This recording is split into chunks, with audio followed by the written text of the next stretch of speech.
क्या आपने कभी सोचा है कि होलिका कौन थी? क्या वह केवल एक पौराणिक पात्र थी जिसे हर साल जलाया जाता है, या उसके पीछे कोई गहरा रहस्य छिपा है? हम सभी जानते हैं कि होलिका दहन अच्छाई की बुराई पर जीत का प्रतीक है, लेकिन क्या आपने कभी यह सोचा है कि क्या सच में होलिका बुरी थी? क्या वह अपने भाई हिरण्यकश्यप के आदेशों का पालन कर रही थी, या फिर वह भी एक बड़ी साजिश का हिस्सा थी? इन सारे सवालों के जवाब आज हम इस वीडियो में जानेंगे, लेकिन इस कहानी की शुरुआत वहीं से करनी होगी जहां से होलिका का जन्म हुआ था। प्राचीन काल में हिरण्यकश्यप नामक एक असुर राजा हुआ, जिसने कठोर तपस्या कर ब्रह्मा जी से एक ऐसा वरदान प्राप्त किया जिससे उसे कोई देवता, मानव, पशु या राक्षस मार नहीं सकता था। वह न दिन में मरेगा, न रात में, न धरती पर, न आकाश में, न किसी अस्त्र से, न किसी शस्त्र से। इस अजेय वरदान के कारण हिरण्यकश्यप अहंकारी हो गया और स्वयं को भगवान मान बैठा। उसने अपने पूरे राज्य में विष्णु भक्ति पर प्रतिबंध लगा दिया, लेकिन उसका पुत्र प्रहलाद जन्म से ही विष्णु भक्त था। हिरण्यकश्यप के घर में ही उसका सबसे बड़ा विरोधी था उसका अपना ही पुत्र। अब कहानी में आती है हिरण्यकश्यप की बहन होलिका, जिसे वरदान प्राप्त था कि अग्नि उसे जला नहीं सकती। लेकिन यह वरदान उसे मिला कैसे? कहते हैं कि जब होलिका का जन्म हुआ, तब वह जन्म से ही एक अद्भुत शक्ति से युक्त थी। ब्रह्मा जी ने उसे यह वरदान दिया था कि वह आग में नहीं जलेगी, लेकिन इस वरदान के पीछे एक शर्त थी। यदि वह इसका उपयोग किसी निर्दोष की हत्या के लिए करेगी, तो यह वरदान निष्फल हो जाएगा। लेकिन यह बात बहुत कम लोग जानते थे, यहां तक कि स्वयं हिरण्यकश्यप भी इस सच्चाई से अनजान था। जब हिरण्यकश्यप ने देखा कि प्रहलाद किसी भी हाल में विष्णु भक्ति छोड़ने को तैयार नहीं है, तो उसने उसे मारने के कई प्रयास किए। कभी ऊंचाई से गिरवाया, कभी जंगली जानवरों के बीच फेंकवाया, कभी जहर पिलाने की कोशिश की, लेकिन हर बार भगवान विष्णु ने उसकी रक्षा की। अंत में हिरण्यकश्यप ने अपनी बहन होलिका को बुलाया और उससे कहा, यदि तुम सच में मुझसे प्रेम करती हो तो प्रहलाद को गोद में लेकर आग में बैठ जाओ। तुम्हारे पास अग्नि से बचने का वरदान है, लेकिन प्रहलाद जलकर भस्म हो जाएगा। अब सवाल उठता है, क्या होलिका खुद चाहती थी कि प्रहलाद मरे? कई कथाएं बताती हैं कि होलिका हिरण्यकश्यप से प्रेम तो करती थी, लेकिन वह जानती थी कि प्रहलाद निर्दोष है। वह चाहती थी कि उसका भाई उसे मारे नहीं, लेकिन वह हिरण्यकश्यप के क्रोध से भी डरती थी।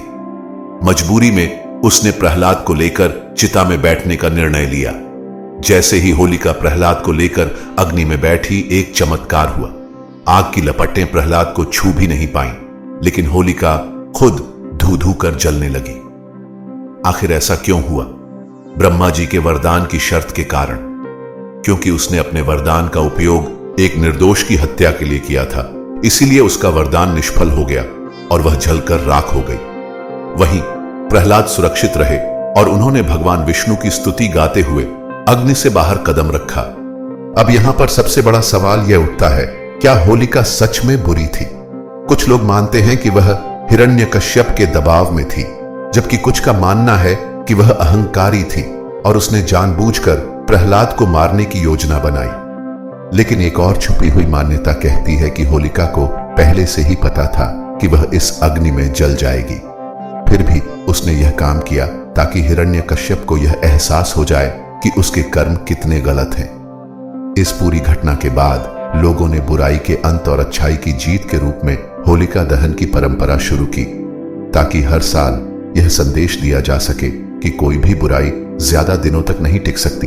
लेकिन क्या होलिका दहन केवल एक परंपरा है, या इसके पीछे कोई गहरा आध्यात्मिक रहस्य छिपा है? क्या यह केवल एक पौराणिक कथा है, या इसका हमारे जीवन से भी कोई संबंध है? और सबसे महत्वपूर्ण बात, क्या होलिका की मृत्यु के बाद हिरण्यकश्यप को कोई सबक मिला, या उसने और भी भयानक कदम उठाए? जानेंगे हिरण्यकश्यप और नरसिंह अवतार की पूरी कथा, जिससे यह सिद्ध होगा कि ईश्वर जब किसी के साथ होते हैं तो उसे कोई भी शक्ति हरा नहीं सकती। होलिका की मृत्यु के बाद क्या हुआ? जब होलिका जलकर भस्म हो गई और प्रहलाद सुरक्षित बच निकला, तब पूरे राज्य में एक अजीब सी हलचल थी। लोग चुपचाप इस चमत्कार को देख रहे थे, लेकिन किसी की हिम्मत नहीं थी कि वे हिरण्यकश्यप से कुछ कह सके। आखिरकार यह कोई साधारण राजा नहीं था, ये वही व्यक्ति था जिसने अपने घमंड में देवताओं को स्वर्ग से निकाल बाहर किया था। लेकिन हिरण्यकश्यप वह क्रोधित था। उसे इस बात से फर्क नहीं पड़ा कि उसकी बहन होलिका मर गई। उसे केवल यह बात खटक रही थी कि उसका पुत्र प्रहलाद अभी भी जीवित क्यों है। उसका क्रोध अब नियंत्रण से बाहर हो चुका था। उसने प्रहलाद को मारने के लिए सबसे भयानक आदेश दिए।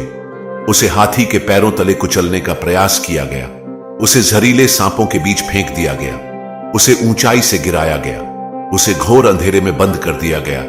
लेकिन हर बार कोई न कोई चमत्कार होता और प्रहलाद बच जाता।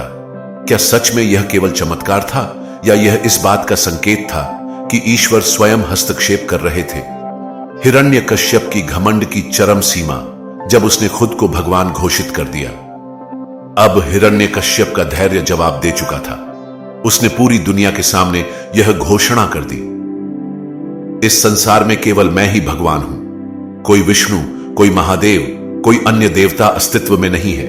यदि विष्णु सच में है तो वे सामने आकर मुझे रोक कर दिखाए। उसका अहंकार इतना बढ़ चुका था कि उसने अपने ही पुत्र से पूछ लिया, यदि तुम्हारे विष्णु सच में हैं तो मुझे बताओ, क्या वे इस खंभे में भी हैं? प्रहलाद ने मुस्कुराकर जवाब दिया, भगवान हर जगह हैं, यहां तक कि इस खंभे में भी। हिरण्यकश्यप जोर से हंसा और अपने गदा से खंभे को तोड़ दिया। और तभी हुआ वह जिसे देखकर स्वयं देवता भी कांप उठे। भगवान नरसिंह का प्रकट होना। जब धर्म की रक्षा के लिए स्वयं भगवान प्रकट हुए। जिस खंभे को हिरण्यकश्यप ने तोड़ा उसमें से एक भयंकर गर्जना गूंजी। यह कोई साधारण गर्जना नहीं थी, यह साक्षात काल का आह्वान था। अचानक खंभे से एक अद्भुत, अद्वितीय और भयानक रूप प्रकट हुआ। वह न पूरी तरह मनुष्य था न पूरी तरह पशु। उसके आधे शरीर में सिंह का चेहरा था और आधा शरीर मनुष्य का था। यह कोई और नहीं बल्कि भगवान विष्णु का नरसिंह अवतार था। वह अवतार जिसे केवल हिरण्यकश्यप का अंत करने के लिए लिया गया था। नरसिंह अवतार क्यों यह सबसे रहस्यमयी अवतार माना जाता है? आपको याद है, ब्रह्मा जी ने हिरण्यकश्यप को जो वरदान दिया था, उसे कोई मनुष्य, पशु या देवता नहीं मार सकता। उसे दिन में या रात में नहीं मारा जा सकता। उसे धरती या आकाश में नहीं मारा जा सकता। उसे किसी अस्त्र या शस्त्र से नहीं मारा जा सकता। लेकिन भगवान विष्णु ने वह रूप लिया जो न पूरी तरह मनुष्य था न पशु। वे आए शाम के समय जब न दिन था न रात। उन्होंने हिरण्यकश्यप को अपने गोद में रखा, जिससे वह न धरती पर था न आकाश में। और अंत में भगवान नरसिंह ने अपने नाखूनों से उसका वध किया, जो न अस्त्र थे न शस्त्र। यानी कि भगवान विष्णु ने अपने ही नियमों के तहत हिरण्यकश्यप का वध कर दिया। लेकिन यह केवल एक युद्ध नहीं था। भगवान नरसिंह ने हिरण्यकश्यप को अपनी गोद में उठाया और अपने नुकीले नाखूनों से उसकी छाती चीर डाली। उसका रक्त चारों ओर फैल गया और पूरा ब्रह्मांड भगवान के रौद्र रूप को देखकर भयभीत हो गया। लेकिन यहां पर एक सवाल उठता है, क्या यह केवल एक दैत्य के अंत की कहानी थी या यह पूरी मानवता के लिए एक संदेश था? भगवान विष्णु ने केवल हिरण्यकश्यप का वध नहीं किया, बल्कि उन्होंने यह सिद्ध किया कि जब अधर्म अपनी सीमा पार कर जाता है, तब ईश्वर स्वयं धर्म की रक्षा के लिए अवतरित होते हैं। भगवान विष्णु ने नरसिंह रूप में हिरण्यकश्यप का वध कर दिया।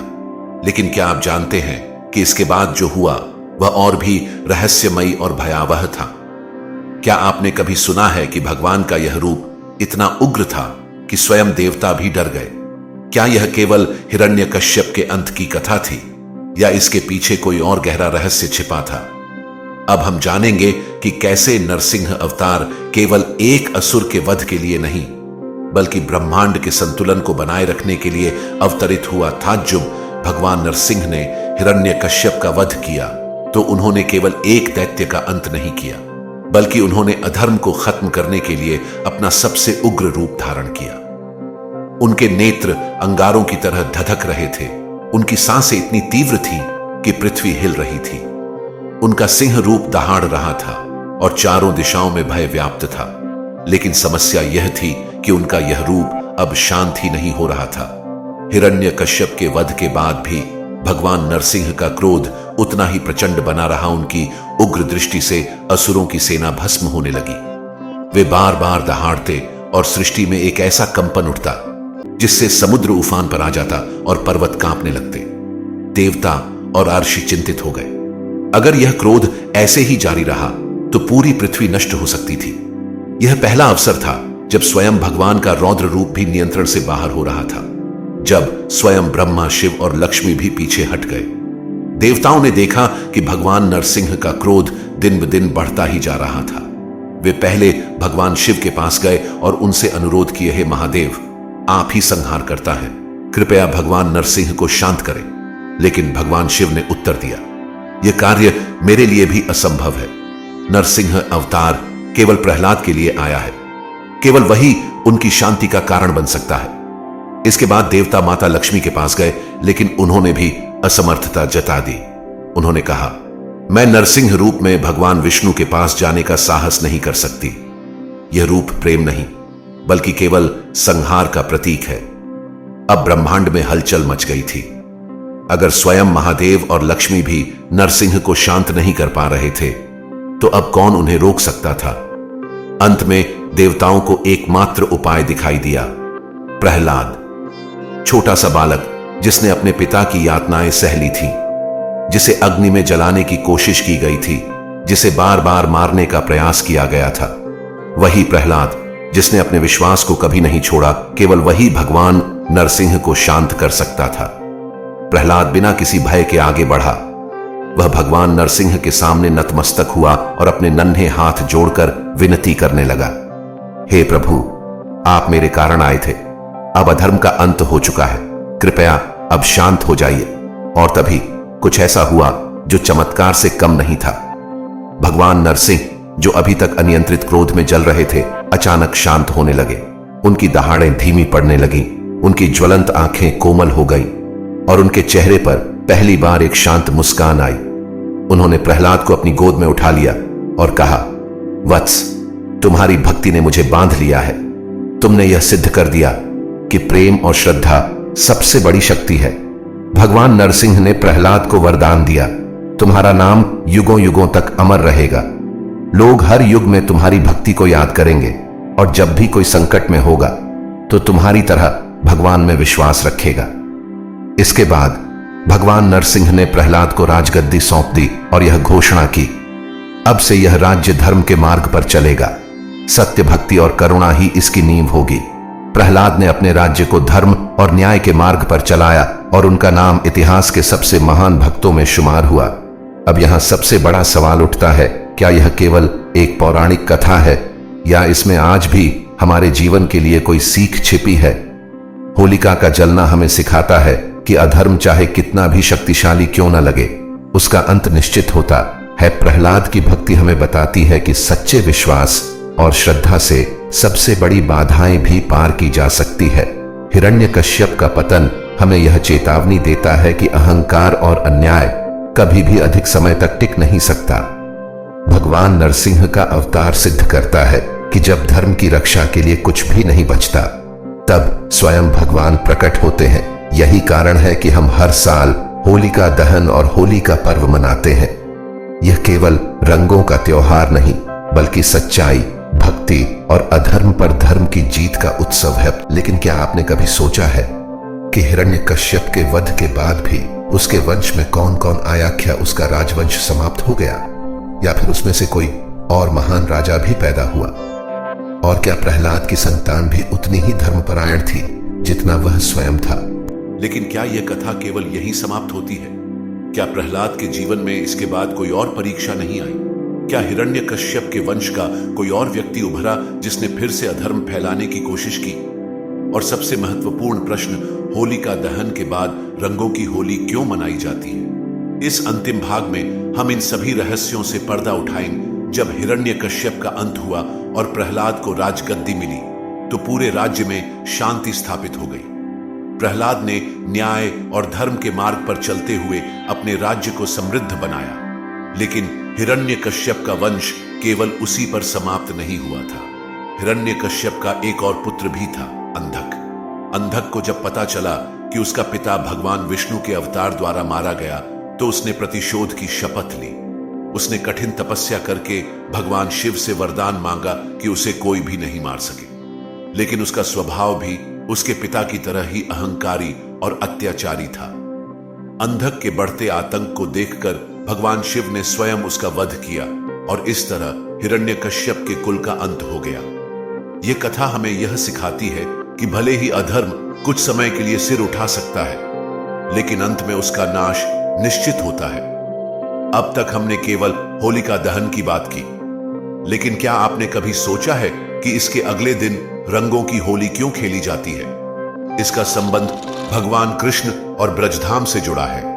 जब भगवान कृष्ण बाल्यकाल में थे, तब उन्हें यह चिंता थी कि उनका रंग श्याम काला है, जबकि राधा और अन्य गोपियां अत्यंत गोरी हैं। उन्होंने अपनी माता यशोदा से इस बारे में पूछा तो माता ने मुस्कुराते हुए कहा, बेटा, तुम राधा के ऊपर अपनी मनचाही रंगों की छटा बिखेर दो और फिर देखो, वह भी तुम्हारे जैसे ही सुंदर लगेगी।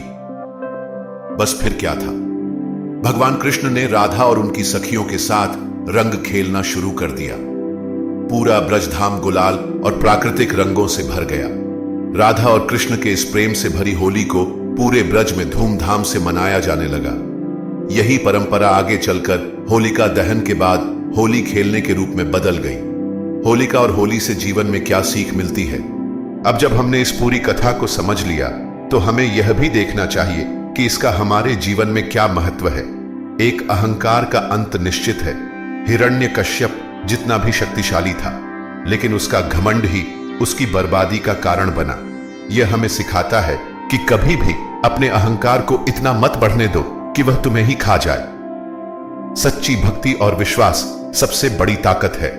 प्रहलाद ने हर यातना को सहन किया, लेकिन अपने विश्वास को नहीं छोड़ा। अगर आपके पास सच्चा विश्वास है, तो दुनिया की कोई भी ताकत आपको नहीं हरा सकती। बुराई को जलाकर अच्छाई को अपनाओ। होलिका दहन प्रतीक है हमारे अंदर की बुरी आदतों, ईर्ष्या, क्रोध और नकारात्मकता को जलाने का। यह त्योहार हमें यह अवसर देता है कि हम अपने भीतर के बुरे विचारों को खत्म करके एक नए उज्जवल जीवन की शुरुआत करें। होली प्रेम और समरसता का प्रतीक है। जब कृष्ण और राधा ने होली खेली, तब कोई भेदभाव नहीं था। यह त्योहार हमें सिखाता है कि जीवन में केवल प्रेम, भाईचारा और खुशियां ही मायने रखती हैं। क्या यह कथा केवल पौराणिक कथा है, या इसमें आज भी एक संदेश छिपा है? जब भी हम होली मनाते हैं, हमें यह याद रखना चाहिए कि यह केवल रंगों और मजे का त्योहार नहीं, बल्कि धर्म और अधर्म की लड़ाई का प्रतीक भी है।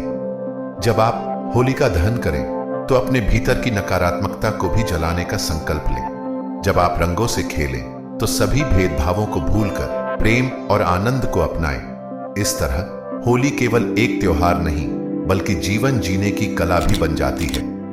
अब जब आपने होलिका दहन से लेकर होली तक की यह अद्भुत और रहस्यमयी यात्रा पूरी कर ली, तो हमें बताइए, अगर यह कहानी आपको पसंद आई तो इसे दूसरों तक भी पहुंचाई, ताकि हर कोई इस पर्व का असली महत्व समझ सके। अब जब आप होली मनाने के लिए तैयार हो गए हैं, तो हम आपको ढेर सारी खुशियों, रंगों और प्रेम से भरी होली की शुभकामनाएं देते हैं। अगर आपको वीडियो पसंद आए तो वीडियो को लाइक करें, चैनल को सब्सक्राइब और कमेंट में हर हर महादेव लिखना ना भूलें।